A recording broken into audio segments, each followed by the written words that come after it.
Next item is policy revisions, 24-273, consider approval of regulations GCBC-RC, GCBD-RA, GCBD-RAB, GCBD-RA. This is an action item. Good evening, Chairman Wright, school board members, Ms. Halterman, Ms. Snead Johnson. Last month I presented these regulations for your consideration, and I'm seeking approval tonight. If you have any questions or concerns, otherwise request you approve these. Board member questions? This is a alteration of the policy we already had, correct? This is All of four- them are, four yes. different- Can you speak to why we wanted to make the change? I think she's speaking about the The sick leave, specifically the sick leave. Well, any, The policy on sick leave is the one that she's. there are also many letters in the alphabet. I think I'll pick one. I'll talk about the sick leave. The sick leave currently employees, our practice for many years has been to front load, if you will, sick leave in advance of earning the leave. And so taking a 10-month employee as our example, they would start the year off with 10 sick leave and 3 personal leave, so they start the year with 13 days available that they could use. Our recommendation is to advance staff half of those sick leave, so it would be 5 plus the 3, so you start the year with 8, and then 5 additional at the second half of the year.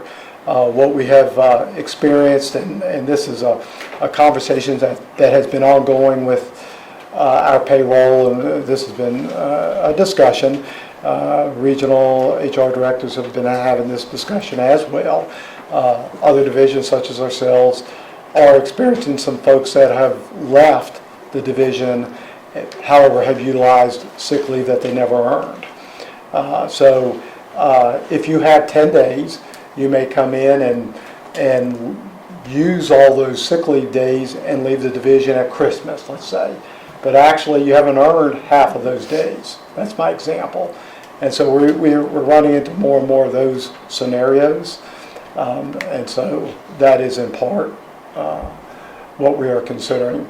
One of the benefits that we do have available to all of our employees related to sick leave and potential illnesses, employees are eligible, of course, for FMLA.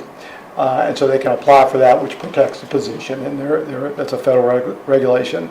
We also have, depending on an employee, you have any employee who comes under what's called the VRS hybrid plan, which is essentially an employee that has been hired since 2014 or so, will qualify for short-term disability. So that's built in. They have that available if there's some sort of long-term illness.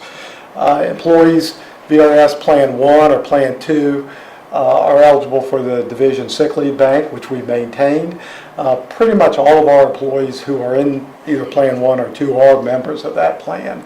And so that is another, it's essentially a short-term disability plan, but it's locally Can you explain taken that? care of. How the bank works? How the bank works a little bit? The sick leave bank, any employee who is not a hybrid, so it's any before 2014, can donate 1 sick leave day to the bank. And if an employee at some point needs to be off long term, they can access up to 45 days of sick leave from this bank. And there's some steps and procedures. We have drives to add to those numbers periodically. We had one last year. One of the policy changes that we're recommending here is if an employee were to leave, they could donate days to the sick leave bank. Right now, there's no allowance for that. What we do know is over time, eventually, because of all the new employees becoming members of the hybrid plan that has the built-in hybrid disability or short-term disability, that plan of a sick leave bank will go away. You simply won't have enough members to be able to continue to donate. And in fact, many divisions have already gone away from that sick leave bank, but we're maintaining ours. And this is a practice that both Alleghany County and Covington City, we've had these in place for many years, as I recall. So, yeah. One, Sir? I think the main reason we're doing this 5-day and 5-day thing is because fear of people leaving early. In part, we also we have quite a few employees who have leave without pay. They have used a lot of leave, and in lieu of banking those days from year to year and hopefully creating more than that 10 days that you get per year, the idea is you keep those and you keep those and they roll over, so that if you do have some sort of a situation that's going to take more than a few days, you're going to get paid. So with that being said, we have quite a few employees who from year to year don't have or are not carrying forward days. And that's a concern. It's a concern with the number of days that we've had employees claim this year of days without pay. And we're several hundred this school year, which is fairly significant. So how's this policy going to protect that? The hope is that, in fact, that employees will judiciously utilize these days. And it's unfair for me to generalize and suggest that happens. Please don't interpret it that way. But our hope is that we're careful with our days, and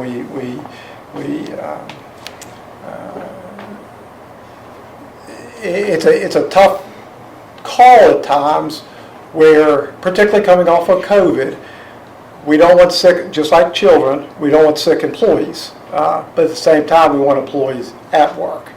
And you have to make those decisions, whether it is in the best interest of themselves, for their health, and the health of others. Will it make the other of those employees who utilize leave that they've yet to earn and leave us?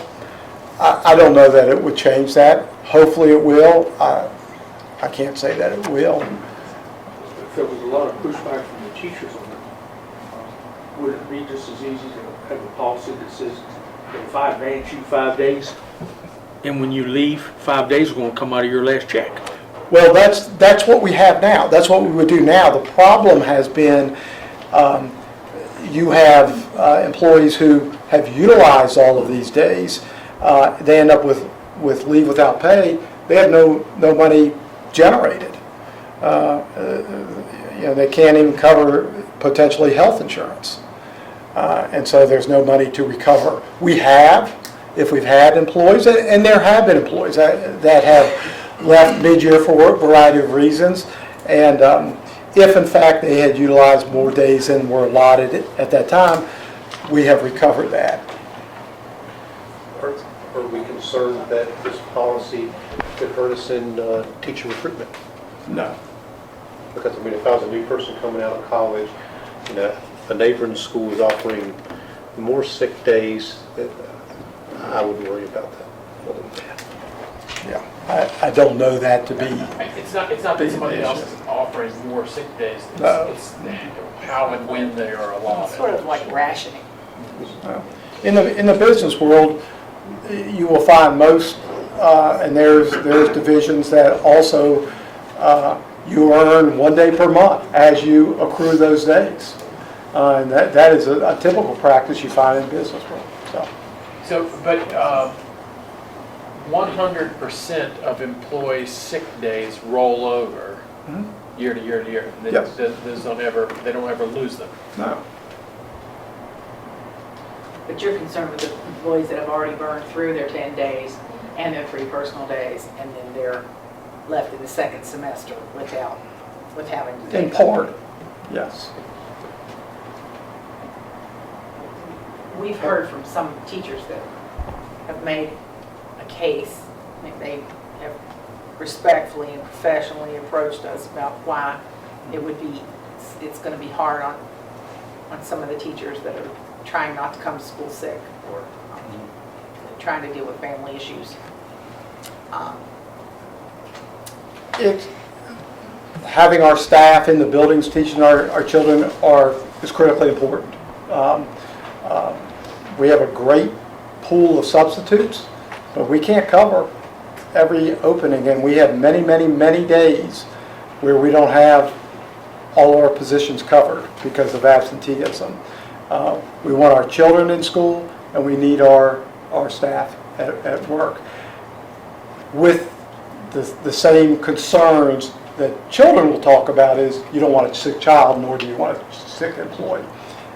And that's a balanced way. Well, and the thing with Absolutely. the employees is sometimes they're sick or sometimes they're a child. Their That's correct. children are sick. Sure.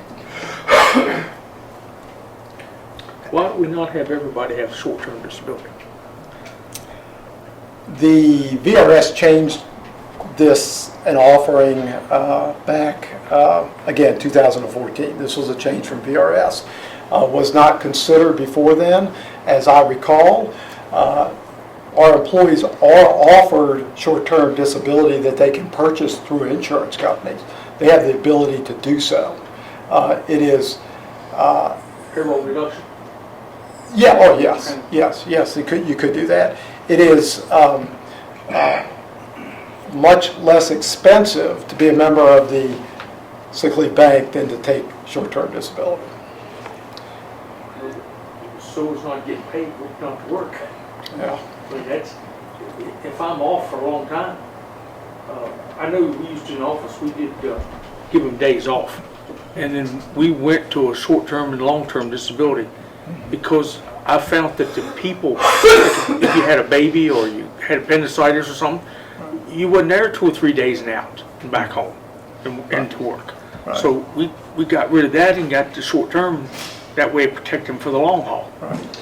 But are most of these problems that you're having, is it's with attendance, is it people missing 1 day in September, 1 day in October, 1 day in November, or is it people that are missing 10 to 12 days in a row? It's a combination. It's simply a combination. I do not want, and I don't want you as a board to have a picture painted as if this is a rampant, and we have employees who don't come to work. That's not the case at all. Please don't hear that at all. That's not our case. I was thinking, you said we had hundreds of days that, people went without pay because Yes. they had a sick time. Now, those hundreds of days, is it a possible, can you possibly say a percentage of employees that, is this a small group of people, or is it kind of spread out? It's all over the place. It's not just one little It's not a bucket. handful of No, people that- no. It's just different places. Yeah. I'm just trying to figure, excuse me, I'm going to. Just curious, has any of these policies that we talked with our teacher advisory committee about and had any input from them? No. I just wonder if that's because it's somewhat their time and We have not. No. their benefits. Could we possibly table this until we have a chance to talk to the teacher advisory committee about it? Give a motion in a Make a second. motion that we table this until the teacher advisory committee's had a chance to weigh in and see if they can help provide some solutions. To this particular policy, I think we have to be specific to this policy because we've got a whole We've got so many. grouping, so you're going to have to be specific to. If you choose to do this, I would recommend tabling this entire item because they're all kind of interrelated in here. Just So, under agenda item 24-273, I believe Ms. Scruggs-Duncan is wanting to table the entire line The item. item. Do we have a second? I'll second that. Second by Mr. Littleton. Roll call, please, Ms. Willis. Well, got one question. Yes, sir. Say tabling, are we talking about tabling all of 24-273?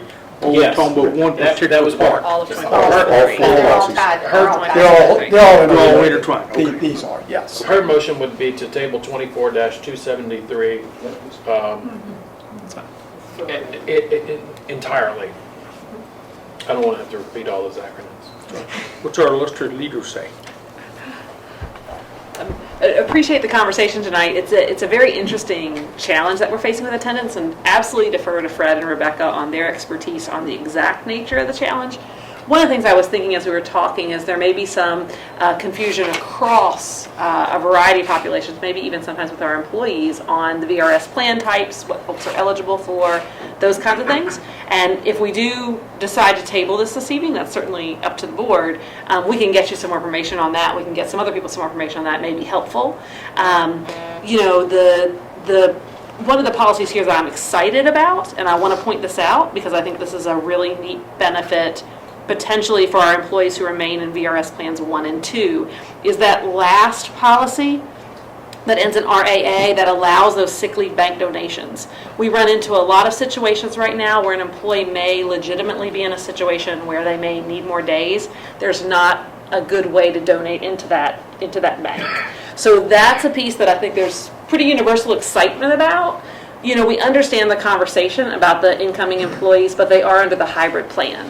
So it's a pretty technical piece there, but those employees automatically have short-term disability. Whereas those of us who came into the VRS in a different era, like myself, have been in the VRS a long time now, you know, I don't have that as part of my benefit package. Maybe more of a longer answer than you all were expecting, but some context that might be of assistance there. No, it sounds to me like board members have questions and want a few more Sure, answers and Sure. time to deliberate. sure. Thank you. So you have Ms. Scruggs. I have a motion. You have, and a second. can you tell me what the motion is? The motion is to table this 24-273 to a later date. Right. And Okay. we have Ms. Scruggs-Duncan, who made the motion, and Mr. Littleton, who seconded. Yes. Yeah, I Let's think just we're let tabling it till the Let- teacher advisor. Until we get more information. Sure, yeah. And We can do that a variety of we can ways. Talk about it at their teacher advisor. We did it a variety of ways. Instead of kind of making. So we have that, we have a motion and a second by Mr. Littleton. Any other questions from board members? Now we'll take a roll call. Mr. Franson, Yes, ma'am. Mr. Littleton, Yes. Mrs. Morgan, Yes. Mrs. Scruggs-Duncan, and Mr. Ray. Yes.